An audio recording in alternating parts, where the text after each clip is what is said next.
Cad atá an seo a gcuin. Slach ar an ciallach.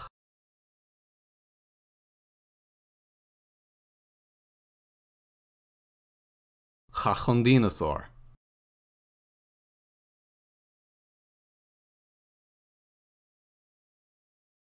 Ná cach ar an daon. Is se fódaí seo. Cad a tharlaid in na scéalta bhatha ó má fás níos. An garbhán an féis for ocrasach scúba chun siúl. Na scéalta sin. Bhil bhí ceachta cho. Mar an garbhán.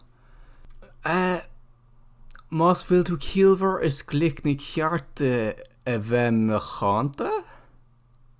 Ní glosin sin a gceart. Cad fin féis for ocrasach. Má éhinn tú an amarcha?